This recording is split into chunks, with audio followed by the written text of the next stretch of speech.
है सवाल है। पहली सवाल जी। कब्र में फूल चढ़ाना कैसा है और कब्र में अजान देना कैसा है? हदीस और कुरान की रोशनी में साबित कीजिए। दोनों जायज़ और मुस्तहसन अमल है, अच्छे अमल है।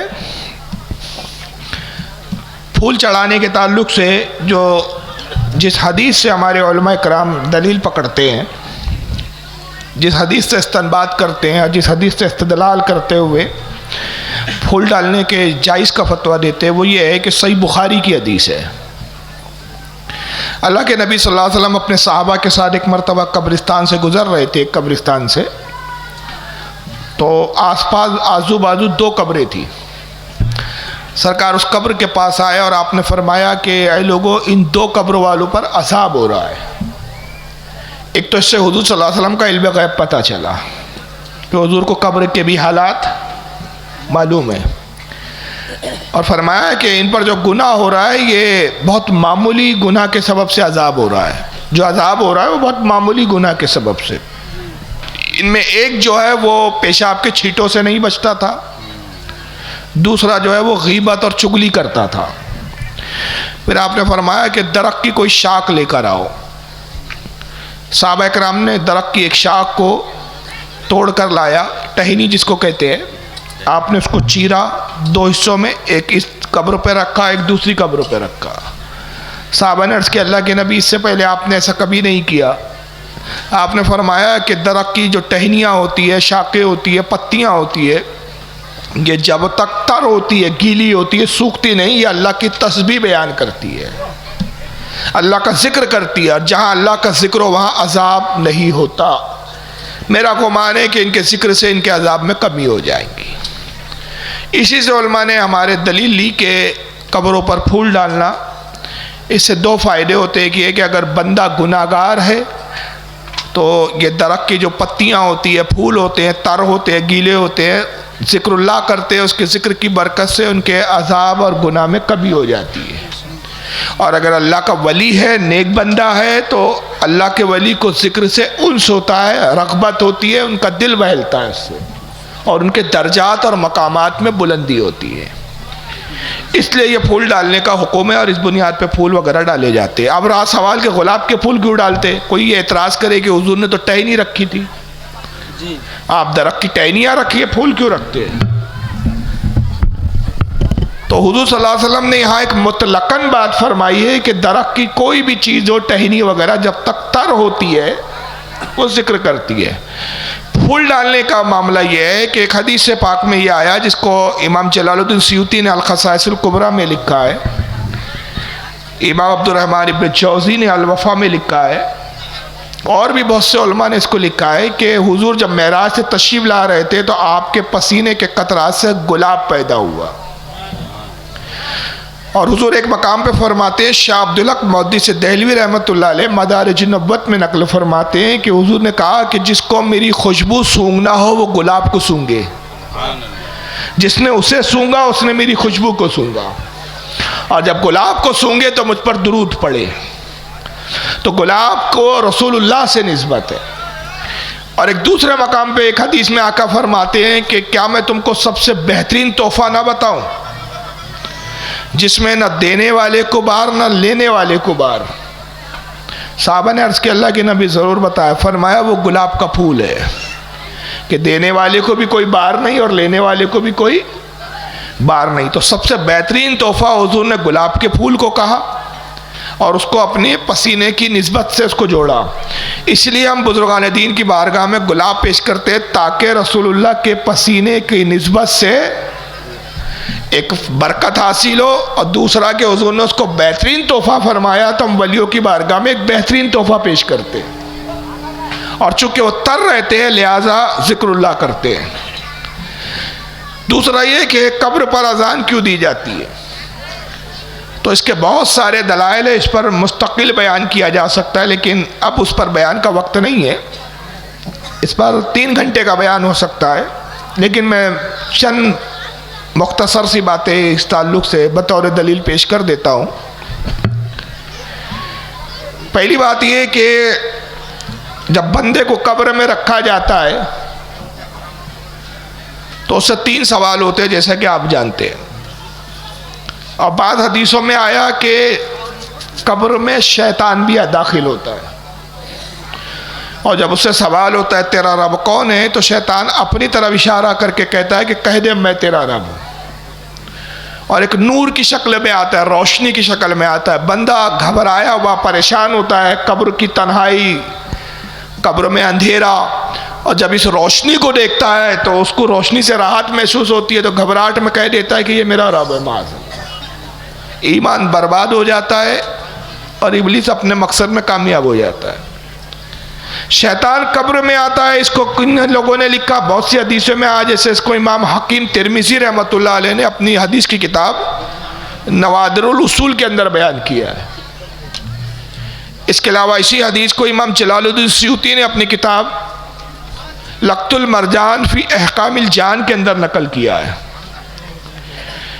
फिर एक तिरमिज़ी शरीफ सुनन इब्न माजा की हदीस है, और सुनन इब्न माजा सियासित्ता में है। हज़रत अब्दुल्लाह इब्न उमर रज़ियल्लाहु ताला अन्हु जब किसी मुर्दे को कब्र में उतारते तो आप ये दुआ करते कि अल्लाह हम मोहम्मद के दीन पर तेरे हवाले करते हैं, ए परवरदिगार इसको शैतान के वसवसों से बचा। क्या दुआ करते? शैतान के वसवसों से बचा। साहबा अर्ज़ करते हैं कि अब्दुल्लाह इब्न उमर, ये जो आप दुआ करते, क्या ये दुआ आपने रसूलुल्लाह से सुनी या आप खुद ही यूँ ही करते? फरमाया नहीं, मैंने ये दुआ रसूलुल्लाह से सुनी है। तो इब्न माजा की हदीस से पता चला कि कब्र में शैतान आता है। सही बुखारी और सही मुस्लिम, इसमें एक हदीस है कि आका फरमाते कि जब अजान होती है तो अजान की आवाज़ शैतान पर इतनी वज़नी और भारी महसूस होती है उसकी तबीयत पर कि वो शैतान अजान की आवाज़ को सुनना पसंद नहीं करता, उस पर घबराहट तारी होती है और वह हवा खारिज करते हुए पादता हुआ 36 मील दूर भाग जाता है। तो बुखारी और मुस्लिम की हदीस से पता चला कि शैतान अजान की आवाज़ से भागता है। पहले चंद हदीसें मैंने बयान की, उससे पता चला कि कब्र में आता है। इसलिए हमारे बुजुर्गों ने कहा कि अगर कब्र पर अजान दी जाए तो उम्मीद है कि शैतान जब कब्र में आएगा अजान की बरकत से ये कब्र से भाग जाएगा, और जब भाग जाएगा तो फिर उसमें वसवसे डालने वाला और गुमराह करने वाला वहाँ कोई नहीं होगा। दूसरा ये भी है कि अजान के कलमात मुर्दे को जवाब देने में आसानी पैदा करते हैं। मुर्दा वहशत ज़दा होता है, घबराया हुआ होता है, तन्हा होता है, अंधेरी कब्र, हौलनाकी का माहौल, और जब मुनकर नकीर सवाल पूछने वाले फरिश्ते आते हैं तो ज़मीन को चीरते हुए आते हैं। हैबतनाक शक्ल होती है, बंदा देख के वैसे ही घबरा जाता है, समझ जाता है कि मैं मर चुका हूँ, दुनिया में नहीं हूँ, अब ना अजीज़ है, ना कारीब है, ना कोई रिश्तेदार है, ना कोई दोस्त है, ना कोई अहबाब है। अब ये आखिरत की मंजिलें शुरू हो गई, घबराहट तारी होती है। तो अजान उसकी वहशत को दूर करती है और उसको जवाब में आसानी होती है कि जब फरिश्ता पूछता है मन रब्बो का, तेरा रब कौन, तो मौज़िन पुकार के कहता है इधर अल्लाह अकबर अल्लाह अकबर, तो उसको जवाब में आसानी होती है और उसको ख्याल आता है कि मेरा रब अल्लाह है जो सबसे बड़ा है। तो वह अजान के कलमा सुन के फ़ौरन जवाब देता है कि मेरा रब अल्लाह है। फरिश्ते कहते हैं मा दीनों का, तेरा दीन क्या है? मौज़िन कहता है अशहदु अल्ला इलाहा इल्लल्लाह, गवाही देता हूँ कि अल्लाह के सिवा कोई इबादत के लायक नहीं। वो कहता है कि मेरा वही दीन है कि जिसकी मैंने गवाही दी थी कि अल्लाह के सिवा कोई इबादत के लायक नहीं, मेरा दीन इस्लाम है। तीसरा सवाल होता है मा कुन्तु तक़ूलु हक़्क़ु फ़ी हाज़ा रजुल, रसूलुल्लाह के बारे में दुनिया में क्या कहता था? मुअज़्ज़िन पुकार के कहता है अशहदु अन्ना मुहम्मदुर रसूलुल्लाह, मैं गवाही देता हूँ कि मोहम्मद अल्लाह के रसूल है। ये जवाब से आसानी होती है और वो कहता है कि ये वो मोहम्मद है जिनकी मैंने गवाही दी दुनिया में, और गवाही देता हूँ कि मोहम्मद ये अल्लाह के रसूल है।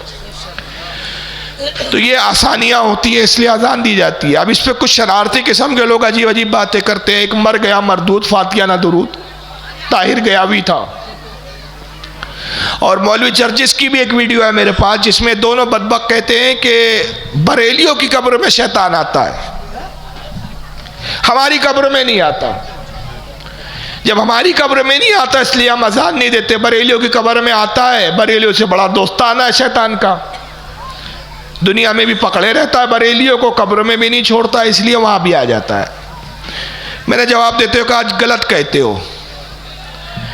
असल में शैतान मोमिन का दुश्मन है। उसको मालूम है कि भाई बरेलवी जो है वो ईमान सलामत ले गया है, जिंदगी भर तो कोशिश करता रहा कि इसका किसी तरह ईमान लूटूं, लूटने में कामयाब नहीं हुआ। सोचता है आखिरी मौका, अब यहाँ एक बार कोशिश करके देख लूं। तो ईमान लूटने आता है और तुम्हारी कब्र में इसलिए नहीं आता, उसको मालूम है लूटा पिटा आया है, मिलना के आए, जाके वक्त क्यों बर्बाद करूं, खाली खोखा आया हुआ है। भाई मुझे बताइए, एक झोपड़ा हो, वहां सोना रखा हुआ हो, और एक बहुत बड़ा महल है, ताला लगा हुआ है, लेकिन वहां रखा कुछ भी नहीं है, चोर डाका डालने झोपड़े में आएगा कि वो महल में जाएगा? हाँ, महल में जाएगा। कौन अक्लमंद है भाई ये? अरे सोना झोपड़े में रखा हुआ है, महल खाली पड़ा हुआ है। ताजमहल में चोरी हुई कभी सुना क्या तुमने? हाँ? चोर उस जगह जाएगा जहां सोना हो, उसको इमारत से मतलब नहीं।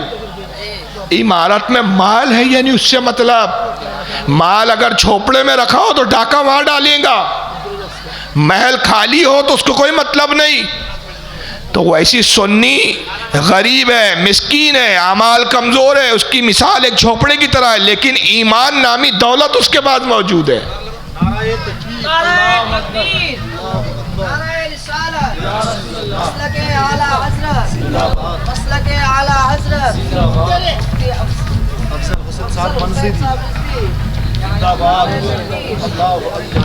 बैठिए, तशरीफ रखिए, तशरीफ रखिए। तो बहरहाल ये सबब है कब्र पे अजान देने का। और इस ताल्लुक से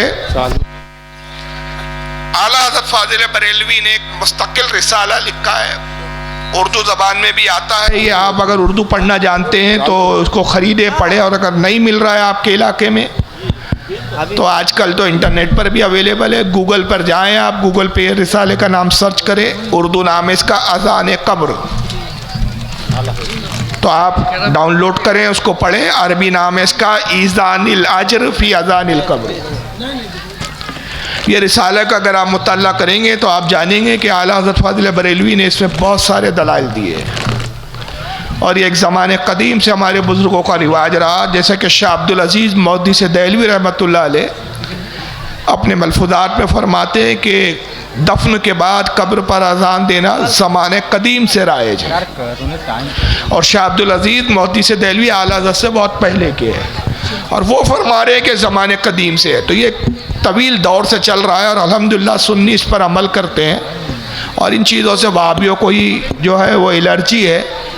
अल्लाह ताला हम सबको इस पर अमल की तौफीक अता फरमाए, और ईमान पर हमारे इस्तिकामत फरमाए, ईमान पर ख़ात्मा बिल खैर फरमाए। चलिए ख़त्म करें।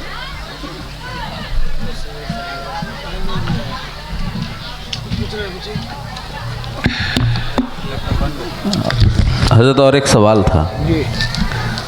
तो इलाके के लोग जो है नमाज़ पढ़ते वक्त पाजामा समेटते हैं और पैंट पहना रहता है तो उसको भी मोड़ लेते हैं जल्दी जल्दी, तो उसका क्या सही तरीका है ज़रा हज़रत बता देते हैं।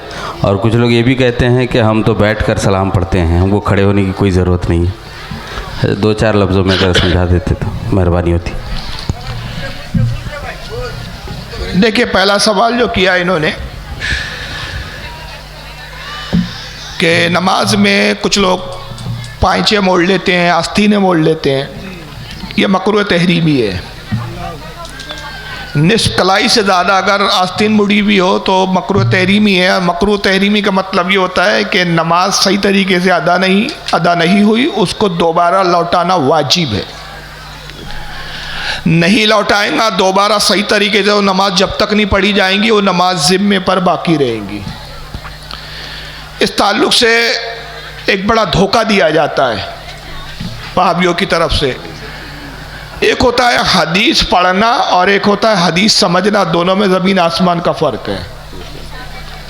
पढ़ने से ज़रूरी नहीं कि जो चीज़ आप पढ़ते हैं उसको समझते भी है। बहुत से लोग कुरान पढ़ते लेकिन कुरान समझते नहीं है। घर में औरतें कुरान पढ़ती है, मगर पूछ लीजिए कि ये जो आयत पढ़ी इसका क्या मतलब है, कुछ भी नहीं मालूम, तोते की तरह पढ़ लिया। वैसी वाबियों का हाल है कि हदीस पढ़ते समझते नहीं है। वो इस ताल्लुक से एक हदीस बयान करते हैं कि अल्लाह के रसूल सल्लल्लाहु अलैहि वसल्लम ने फरमाया कि वो कपड़े जो तखनों से नीचे हो वो जहन्नम में है। तो कहते हैं कि पाजामा वगैरह या पैंट वगैरह जो भी इस तरह के कपड़े पहने जाते हैं, अगर वो तखनों से, तखना समझता है ना आपको, हाँ समझता है ना, चलो अच्छी बात है। तखने से अगर नीचे लटक रहे हैं तो वो जहन्नम में से हुजूर ने कहा, इसलिए नमाज में उसको मोड़ के ऊपर कर लेते। बस ये हदीस पढ़ी और इसी हदीस पर पाजामों को मोड़ना शुरू कर दिया, पैंट को मोड़ना शुरू कर दिया। और बाद लोग इतना मोड़ लेते हैं कि उनको देख के ऐसा लगता है कि शायद बारिश हो रही है और ये पानी के डोबरों में तो नहीं चल रहे हैं। सबसे पहले सवाल ये है कि हुजूर सल्लल्लाहु अलैहि वसल्लम ने जो कहा कि जो कपड़े टखनों के नीचे है, क्या वो सिर्फ नमाज के लिए कहा कि हर वक्त के लिए कहा? तो बाकी टाइम तो आप हमेशा टखनों से नीचे रहते हैं, सिर्फ नमाज में क्यों? नमाज 5 मिनट की है, 12-12, 13-13 घंटे आप पाजामा वो पहने हुए और तखनों से नीचे है, तो 12 घंटे 13 घंटे जहन्नम में, और कुछ मिनट जो कुछ सेकंड कुछ घंटे जो 1 घंटा पकड़ लीजिए 5 नमाजों का पूरा मिलाकर 1 घंटा आप जहन्नम से आज़ाद है सिर्फ। असल में इस हदीस का ये मतलब ही नहीं है। पहले देखना पड़ेगा कि हदीस रसूलुल्लाह ने किस मौके पे कही थी, इस हदीस का मतलब क्या है।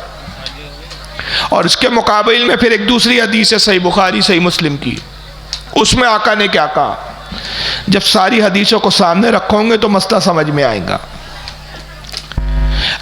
हुआ ये कि जब हुजूर सल्लल्लाहु अलैहि वसल्लम ने इस्लाम की दावत दी तो सबसे पहले इस्लाम में दाखिल होने वाले गरीब और मिस्कीन ही थे। उसमें बहुत से सहाबा वो थे कि जिनके पास पहनने के लिए कपड़े तक नहीं थे, जो असहाब सुफ़ा की एक जमात थी। कुछ मिस्कीन सहाबा थे मक्का के अंदर। असहाब सुफ़ा तो खैर मदीने में आए, लेकिन मक्का में भी जो स्टार्टिंग में शुरुआत में इस्लाम में दाखिल हुए वो मिस्कीन थे, और वो इतने गरीब थे, उनमें बाज़ गुलाम थे, उनके पास ठीक से कपड़े नहीं होते, तो कपड़े इतने होते थे कि अगर पेट छुपाए तो शर्मगाह खुल जाए, शर्मगाह छुपाए तो पेट खुला हो। और उनके लिबास जो होते थे वो घुटनों से थोड़ा नीचे होते थे, बस घुटने छुपे होते थे। इतने कम लिबास में वो, इतने कम कपड़े में लिबास पहनते थे वो।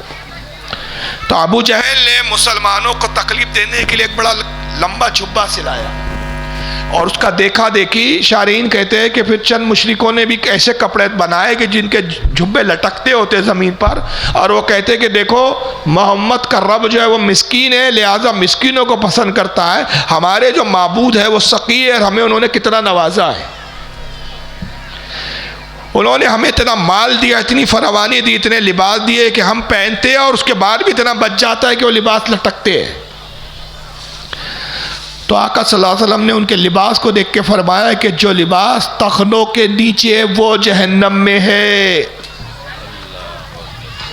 मतलब ये है कि वो लिबास जो बतौर तकब्बुर घमंड के तौर पर तखनों से नीचे लटकाया जाए वो जहन्नम में है, और अगर तकब्बुर ना हो तो उस पर कोई गुनाह नहीं है।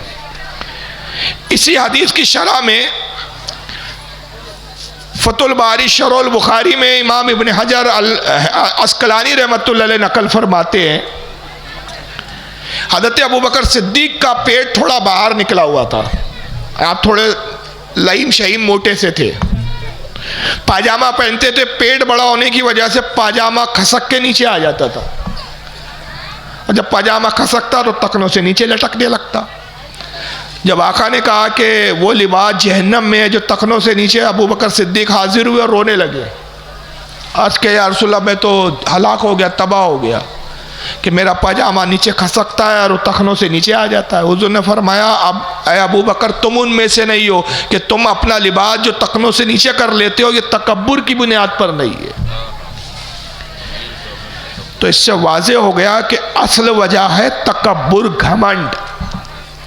अगर घमंड की बुनियाद पे आप इतना लंबा लिबास पहनते हैं कि तखनों के नीचे लटक रहा है तो जहन्नम में, और तकब्बुर नहीं है तो गुनाह नहीं है। अलबत्ता तखनों से ऊपर पहनना सुन्नत है। हर मुसलमान को चाहिए कि तखनों से ऊपर लिबास पहने तो इस पर सुन्नत का उसको सवाब मिलेगा। तखनों से सिर्फ थोड़ा ऊपर, इतना नहीं कि जो वहाबी पहनते ऐसा मालूम होता है कि अभी रिक्शा चला के आ रहा है, इतना ऊपर के बाद थोड़ा सा घुटने से नीचे रहता है हल्का सा, या उसको देखो तो ऐसा लगता है कि कहीं बाहर बारिश तो नहीं हो रही है कि यार ये बारिश से बचने के लिए पहन के आ रहा है। तो ये हुआ है उस हदीस का मतलब। और रहा कि अब मैंने कहा कि जो लिबास मोड़ते हैं उससे नमाज मकरूह तहरीमी हो जाती है, इसकी क्या दलील है? तो बुखारी और मुस्लिम में हदीस है, आका फरमाते हैं कि अल्लाह ने मुझे 5 चीज़ों का हुक्म दिया। मुझे नमाज के बारे में 5 चीज़ों का हुक्म दिया। एक ये, सॉरी मैं उल्टा बोल गया, थोड़ा सा भी दिमाग हाजिर नहीं है। हुजूर फरमाते हैं कि मुझे अल्लाह ने नमाज में चंद चीज़ों का हुक्म दिया, उनमें यह है कि मैं 5 चीज़ों पे सजदा करूं। कितने चीज़ों पे सजदा करूं? ये सजदे में 5 चीज़ें टिकना फ़र्ज़ है। इनमें से एक चीज़ भी अगर नहीं टिकेंगी आपकी ज़मीन पे तो आपका सजदा अदा नहीं होगा, और अगर सजदा अदा नहीं हुआ तो आपकी नमाज नहीं होगी। 5 चीज़ें कौन सी है? पेशानी और नाक एक साथ। बहुत से लोगों को यहाँ बेंड बने होते हैं, इससे समझ में आ जाता है कि उनका सजदा अदा नहीं होता। जिसका यहाँ बेंड बना होता है उसकी नाक की हड्डी नहीं टिकती। जिसका यहाँ निशान हो तो समझ लो कि नाक की हड्डी टिकती है। जो यहाँ पे जिनके टीके लगे रहते हैं ना, बड़े बड़े बेंड आ जाते हैं, पता चला ये नाक की हड्डी है। नाक की हड्डी टिकाना भी फर्ज है। तो ये नाक की हड्डी तभी टिकेगी कि पेशानी का ये हिस्सा ज़मीन पे टिके। ये टिकेगा तो नाक की हड्डी ऊपर रहेगी। पहली चीज़ तो ये कि नाक और पेशानी एक साथ टिकाना। दूसरा, हथेलियाँ, 2 हथेलियाँ, घुटने और पंजे, पैर के पंजे। कितनी चीज़ें हो गई? 5 चीज़ें हुई क्या नहीं? पंजे 1, घुटने 2, हथेलियाँ 3, नाक की हड्डी 4 और पेशानी 5। 5 चीज़ों पर आका कहते मुझे सजदे का हुक्म दिया गया। और दूसरा फरमाते कि मुझे अल्लाह ने सख्ती से मना किया कि मैं नमाज में कपड़ों को ना समेटूं। और यह हदीस बुखारी मुस्लिम की है। नमाज में कपड़ों को, तो ये आप जो मोड़ते तो ये क्या है? समेटना ही हुआ ना। तो हुजूर ने तो इससे मना किया है। इसलिए फुक़हा कराम कहते हैं कि नमाज में पाशे या आस्तीन को मोड़ना, ये नमाज इससे मकरूह तहरीमी हो जाती है। लिहाजा इससे परहेज कीजिए, इससे बचिए। और दूसरा सवाल क्या था? भूल गया। बैठ के सलाम। देखिए, अत्तहियात में जो सलाम पढ़ा जाता है, अस्सलामु अलैका अय्युहन नबियो, ये तो हुजूर की तरीका है, हुजूर ने जिस तरह से बता दिया। मगर ये कि जो नमाज के अलावा सलाम है, उसमें हम सुन्नी खड़े होकर इसलिए पढ़ते हैं कि उसकी 2 वजह है। पहली है कि इसमें ज्यादा अदब है, खड़े होने में ज्यादा अदब है। और दूसरा ये कि ये इम्तियाज हो जाए कि ये नमाज का सलाम नहीं है, नमाज से अलहदा है। नमाज में और गैर नमाज में इम्तियाज के लिए खड़े होकर पढ़ा जाता है। अगर उसी तरह बैठ के पढ़ेंगे तो ऐसा ना हो कि लोग कहें कि भाई ये नमाज पढ़ रहे, फिर वहां भी कहेंगे कि देखो नई नमाज लाई है। वहां भी कोई इत्मीनान नहीं है, ये भी करे तो तकलीफ, वो भी करे तो तकलीफ। वहावड़ा खुद कुछ नहीं करता, सिर्फ सुन्नियों को